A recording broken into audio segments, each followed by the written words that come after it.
نکل جا یہاں سے، اپنے گھر سے اپنے بیٹے حضرت ابراہیم کو نکال دیا۔ اور حضرت ابراہیم علیہ السلام بھی اپنے والد کو سلام علیک کہہ کر خیر آباد کہہ آئے اور اپنے وطن کو، اپنے گھر کو چھوڑ دیا۔ یہ انتہائی اہم قربانی ہے جس کا قرآن نے تذکرہ کیا۔ اگلا امتحان اس وقت شروع ہوتا ہے جب اللہ رب العزت حکم فرماتے ہیں کہ ابراہیم والد کو قال انا احیی و امیت۔ حضرت ابراہیم علیہ السلام اس کے سامنے گئے، اوروں کی طرح سجدہ نہیں کیا، ڈٹ کر کھڑے ہو گئے اور کہنے لگے کہ میں تجھے اپنا رب نہیں مان سکتا، میرا رب تو وہ ہے جو مارتا بھی ہے، زندہ بھی کرتا ہے۔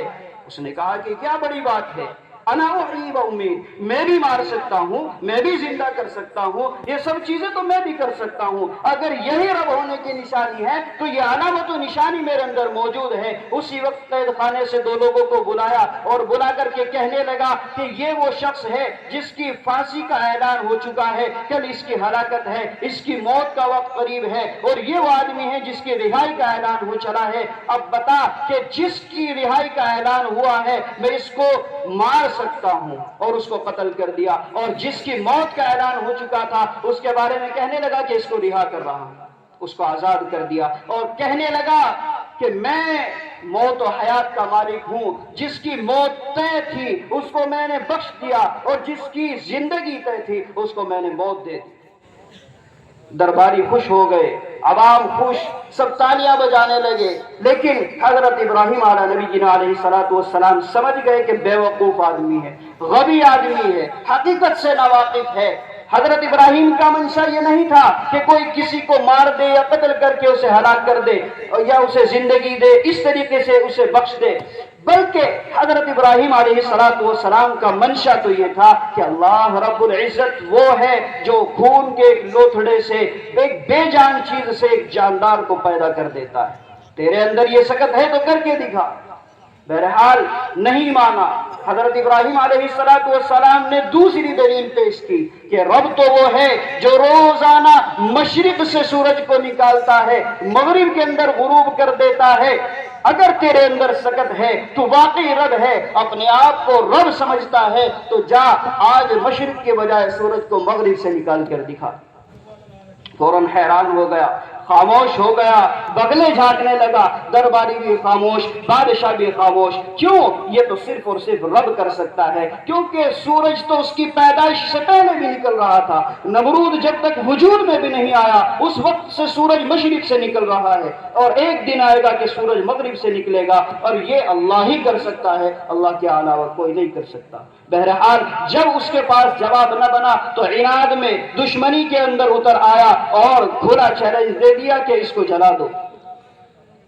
تیسرا امتحان شروع ہوتا ہے، اللہ کا پھر اعلان ہوا کہ اے ابراہیم جاؤ اور جا کر کے بت خانے میں جتنے بت رکھے ہیں سب کو توڑ دو، سب کو گرا دو۔ حضرت ابراہیم علیہ السلام اٹھے، چلے اور جا کر کے ایک ڈنڈا لیا، تمام چھوٹے بتوں کو توڑ دیا۔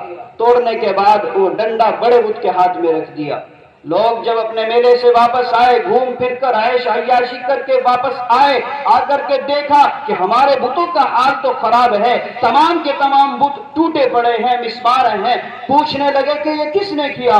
لوگوں نے کہا کہ ابراہیم ہی ایسا کر سکتے ہیں، وہی ہمارے وہ معبودوں کے بارے میں بولتے ہیں، ان کے اوپر طنز کرتے ہیں اور کہتے ہیں کہ یہ معبود نہیں ہے، یقیناً یہ ابراہیم کا کام ہے۔ چنانچہ سب لوگ حضرت ابراہیم کے پاس آئے۔ حضرت ابراہیم علیہ السلام نے کہا ارے بھائی یہاں کیوں آتے ہو؟ ڈنڈا جس کے پاس ہے، جس کے ہاتھ میں ڈنڈا ہے، یقیناً اسی نے توڑا ہوگا۔ کہنے لگے کہ نہیں، یہ کیسے توڑ سکتا ہے، یہ تو نہ ہل سکتا ہے نہ چل سکتا ہے۔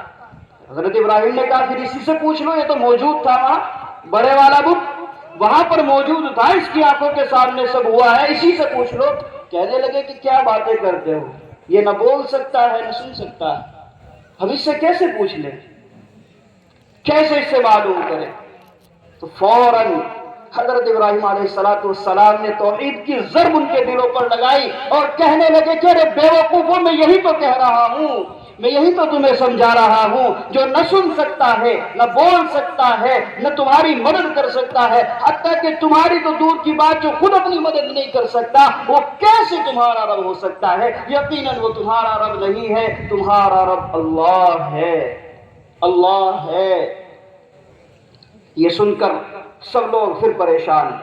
پہلے جو ہے امتحان میں باپ ناراض ہوا، باپ نے گھر سے نکال دیا۔ دوسرے امتحان میں وقت کا بادشاہ ناراض ہوا، بادشاہ نے دربار سے بھگا دیا اور عناد و دشمنی پر اتر آیا۔ تیسرا امتحان یہ ہوا کہ لوگ بھی ناراض ہو گئے، پبلک ناراض ہو گئی، عوام ناراض ہو گئی، اب سب کے سب ناراض ہیں۔ حضرت ابراہیم تنہا رہ گئے۔ لوگوں نے کہا اگر تم بدلہ لینا چاہتے ہو، قالوا حرقوہ، اگر اپنے معبودان باطلہ کا تم بدلہ لینا چاہتے ہو تو اس کو جلا دو، اس کو ختم کر دو۔ اگر یہ زندہ رہا تو ایسے ہی ہمارے معبودوں کے بارے میں کہتا رہے گا، بکتا رہے گا۔ سب لوگ اکٹھا ہوئے، مشورہ پاس ہوا۔ نمرود نے اعلان کر دیا کہ سارے شہر کے لوگ ایک ایسی آگ جلاؤ، ایسی آگ کو دہکاؤ جو نہ نے دیکھی ہو، نہ کبھی کسی نے اس کا تصور کیا ہو۔ چنانچہ ایک بڑا سا گڑھا کھودا گیا اور شہر کے تمام لوگ اس آگ میں جلانے کی چیزیں اکٹھا کرنے لگے۔ کوئی تکڑی لے کر آ رہا ہے، کوئی گھی اور تیل لے کر کے آ رہا ہے، کوئی کچھ لا رہا ہے، حتیٰ کہ شہر کے وہ بیمار لوگ بھی جو بستروں پر پڑے ہوئے تھے، وہ یہ تمنا کرنے لگے اور وہ یہ منتیں مانگنے لگے کہ اگر ہم شفا یاب ہو گئے تو ضرور بھی ضرور ہم باہر جا کر لکڑی اکٹھا کر کے لائیں گے، اس لکڑی کے ذریعے سے ابراہیم کو معاذ اللہ جلائیں گے اور اس آگ میں جلانے کے لیے مدد کریں گے۔ دیکھیے کیسا سخت امتحان ہے، سارے لوگ مخالف ہیں، آگ دہک رہی ہے، آگ جل رہی ہے اور پتہ ہے کہ مجھے اس میں ڈالا جائے گا۔ اب بھی لوگ کہہ رہے ہیں، نمرود کہہ رہا ہے کہ اپنی باتوں سے باز آ جا، جو کلمے جو جملے تو زبان سے ہمارے معبودوں کے خلاف نکال رہا ہے ان کو چھوڑ دے، ہمارے معبودوں کو برا کہنا چھوڑ دے، اللہ کی توحید کو بیان کرنا۔ لیکن حضرت ابراہیم علیہ نبینا علیہ الصلوۃ والسلام نہ رکے۔ چنانچہ جب آپ کو آگ میں ڈالنے کے لیے بالکل تیار کیا گیا، حضرت جبرائیل علیہ الصلوۃ والسلام آئے، وہاں آ کر کے کہنے لگے کہ ابراہیم اگر تم چاہتے ہو تو ہم تم کو اس آگ سے بچا سکتے ہیں، تم ایک حکم کرو۔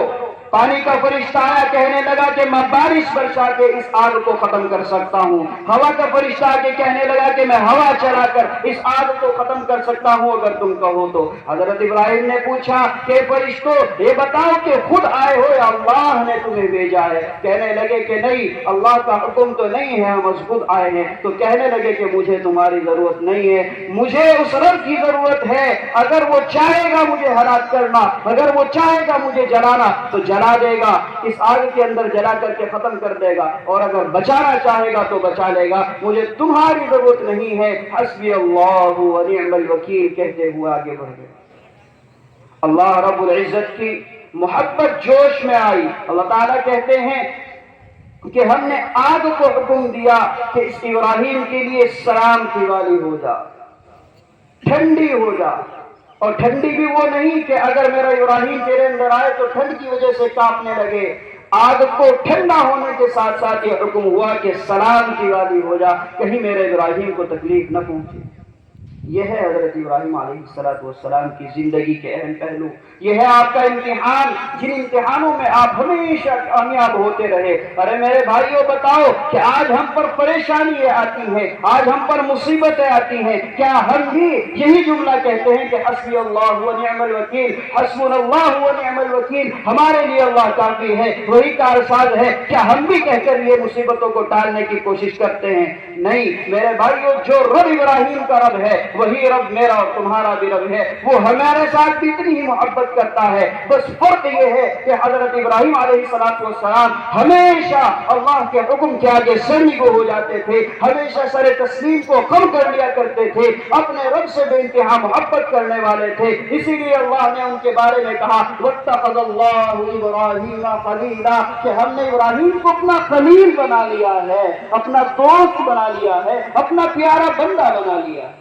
میرے بھائیو رب تو ہمارا بھی وہی ہے، لیکن یہاں مسئلہ یہ ہے کہ ہم رب کی نافرمانی میں لگے ہوئے ہیں، رب کا انکار کر بیٹھے ہیں، اپنے عمل سے انکار کر رہے ہیں۔ مؤذن پکارتا ہے کہ آؤ کامیابی کی طرف، آؤ اللہ کی طرف، آؤ اللہ کی اطاعت کے لیے، ہم نہیں جاتے۔